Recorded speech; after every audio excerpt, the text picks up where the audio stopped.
ABC Listen. Podcasts, radio, news, music and more.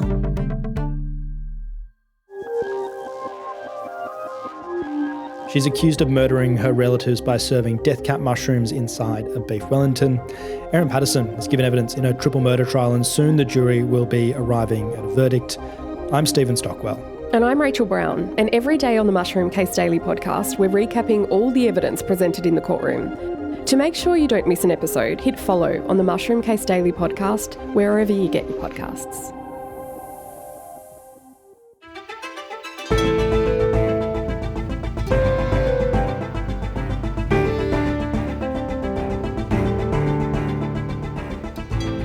This week, the Swedish campaigner, Greta Thunberg, turned her activism to aid when she tried to sail to Gaza. She was arrested, detained, and has now been deported by the Israelis. Since Israel began allowing a limited amount of food back into Gaza, the handout has been marked by disturbing scenes, including civilians being shot dead near aid distribution sites. Today we speak to Australian UNICEF spokesman James Elder, who's in Gaza, about why the chaos was inevitable. I'm Sam Hawley on Gadigal land in Sydney. This is ABC News Daily.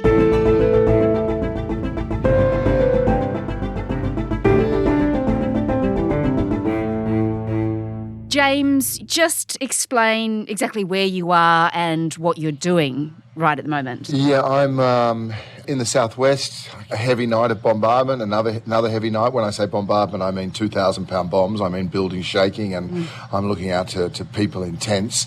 A lot of artillery, machine gun fire. It's night after night, Sam. Wow. That's the nights, and the days the recovery. And you have mass casualty events. I go to hospitals. And of course, just focusing a lot for my own work on the malnutrition side of things. But that's a sort of standard day, I guess. How do you keep yourself safe? That sounds terrifying. Look, Sam, it's not an exaggeration. We've said this since October 2023. No place is safe in Gaza. It's really clear. We always ensure authorities where we are, but as we've seen from our Australian colleague at World Central Kitchen or UN colleagues a couple of months ago, aid workers get killed here all the time. It's more aid workers have been killed here than in any other war since World War II. Absolutely nothing safe. I can't begin to explain, Sam, the level of children I've seen, the wounds to children. Oh my gosh. When the killing of children ceases to shock, as it seems to do with those with influence now, then we're no longer just witnessing this tragedy, we're complicit in it. Israel, of course, does say that there is some disinformation that is put out there about what is going on the ground in Gaza. There are no international journalists there, of course, because the Israelis won't let international journalists in. But what you are seeing is absolutely atrocious. I'm seeing the carnage of children, Sam, and this is my 5th time back, and it's very clear why are international journalists banned from here. They're banned so as not to bear witness. I've never, ever been to a conflict zone before, and I've done this for 22 years in 30, 40 countries, where every time I go into a hospital, and I mean yesterday and the day before, I walk in, let's take 2 days ago, I walked in and I saw a little boy, Abdul Rahman, who was 13, whose father gave him some money to go and buy bread. He went down there, it's chaos, they're throwing boxes, there was gunfire, a tank shell was fired, shrapnel has ripped through his body. I turn around and there's a girl who's just had another leg amputated, making it 2 legs amputated. I've seen more than 100 of these cases. So we're way past the credibility for false statements. We've never seen this level of attack on children. When UNICEF calls it a war on children, we don't do that for a headline. We do that because in modern history, we have never seen this level of boys and girls killed in this space of time, and it's ongoing. James, let's discuss the distribution of aid and how that is currently happening. We know there was a 3-month blockade, of course, of aid, which began in March, with Israel accusing Hamas of stealing that aid. But some aid has now been brought back in, of course. Benjamin Netanyahu saying that a basic amount of food will be allowed in, because because a starvation crisis would jeopardise Israel's new military offensive. Israel wants a new aid organisation with unknown funding and experience to replace the extensive distribution system in Gaza that was managed by the United Nations. That group has opened delivery sites to distribute basic food parcels. In the last few hours, reports have emerged of more Palestinians being shot dead, desperately trying to access aid. A third major shooting attack near a southern Gaza aid distribution point in as many days is fueling deep despair amongst the Palestinian community. The UN is calling for an immediate, independent investigation into the killings. It's also saying that the current aid system is grossly inadequate and has allowed aid delivery inside Gaza to become militarised. So, James, tell me how the aid system is working now, because all of that changed when the 3-month blockade was lifted, didn't it? Yeah, so exactly. So 3 months, that's important to remember. That's 3 months of, I'm from Goulburn, right? So that's 3 months where you don't allow anything in. You don't allow a drop of food. You don't allow medicine. You don't allow a single thing to enter. This is 2 million people, so it's a bad example, but you allow nothing into that town or city except bombs. And that's now why we have nearly 500,000 people teetering on the edge of starvation. What's now happened is we have a handful of militarised sites in the south. Before this opened, the United Nations, who has done this in 100 different conflict and natural disaster settings since World War II, warned that it simply won't work and you'll have, people killed. Now, unfortunately, what this is it's a handful of sites in the south. Children have been killed trying to get aid from these sites. Aid, of course, is more than food.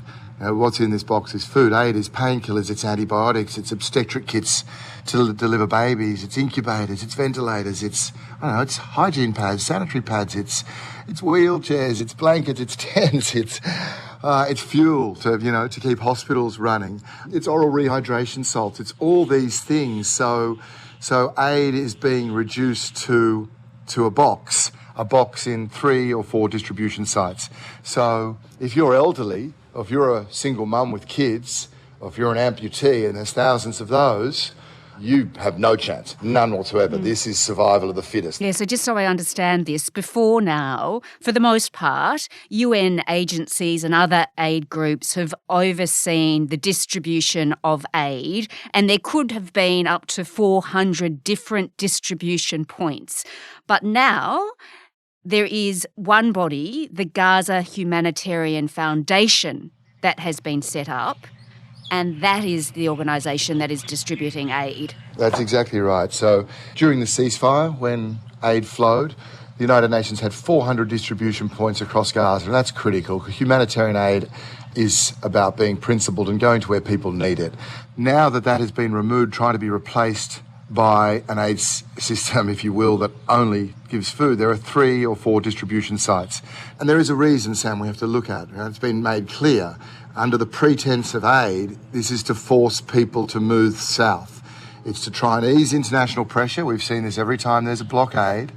There's international pressure because the world's most reputable body on nutrition says we're near a famine.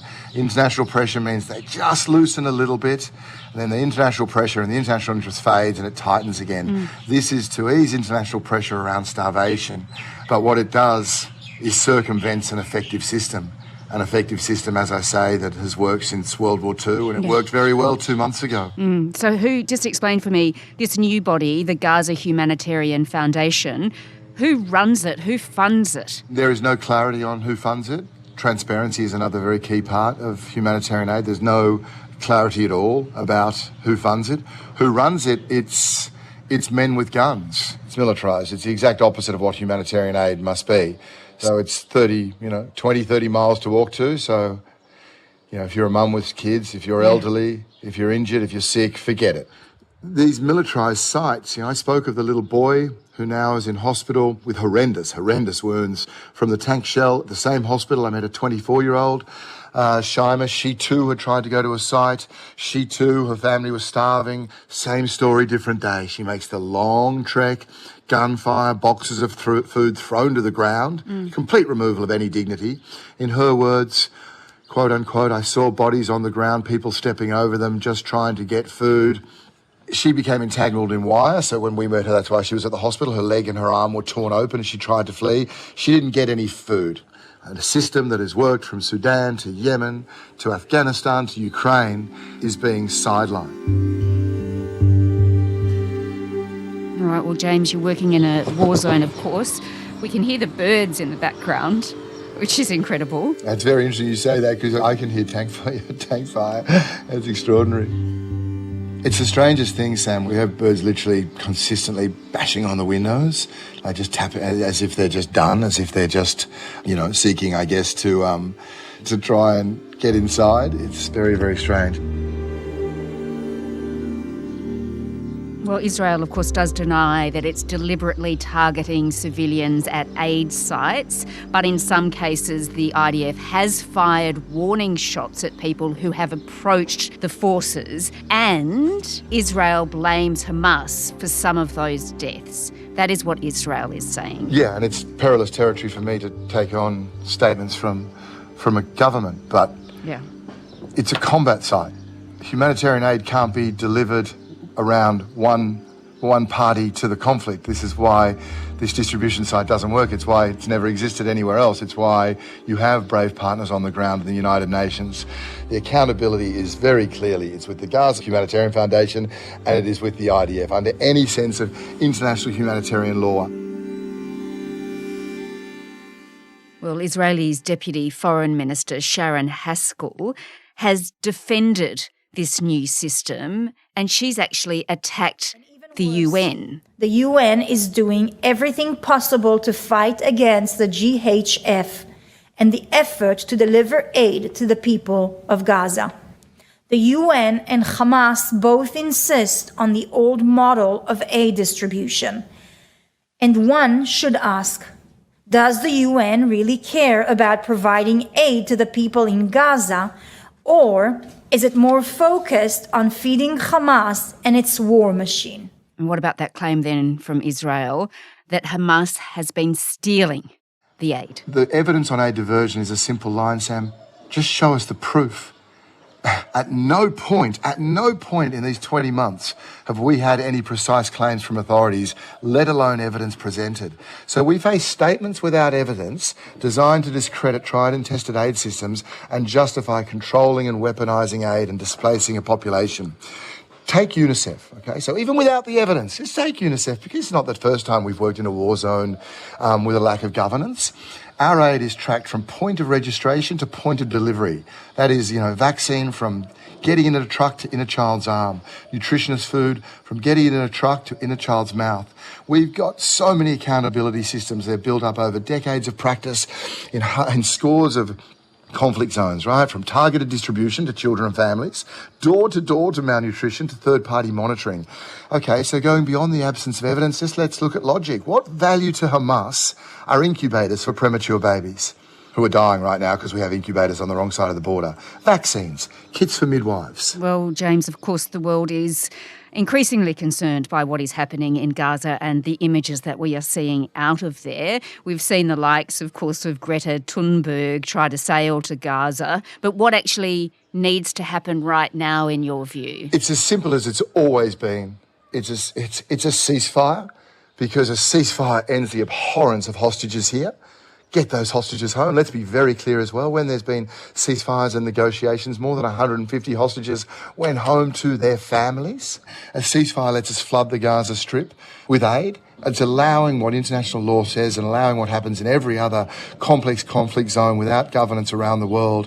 Let the United Nations, their doctors, their nurses, their logisticians, their engineers, not men with guns, not this chaos at these sites, let them do their job. But our message is very, very clear that you cannot continue to restrict, and the world just cannot normalise that these restrictions on humanitarian aid are decent, are reasonable. I think the thing that really struck me, having been in many, many conflict zones, UNICEF's work is quite simple in some ways. You advocate that children should have access to nutrition, children should be safe, and children should be in a classroom. It's pretty simple messaging. This is the first time in my career when I'm not advocating that children need all these things. I have to start by advocating that children in Gaza are in fact children. And I find that so very, very troubling, and that's only got harder and harder in the last 20 months. James Elder is the global spokesman for UNICEF. He's currently based in Gaza. This episode was produced by Sydney Peed. Audio production by Adair Shepherd. Our supervising producer is David Cody. I'm Sam Hawley. Thanks for listening.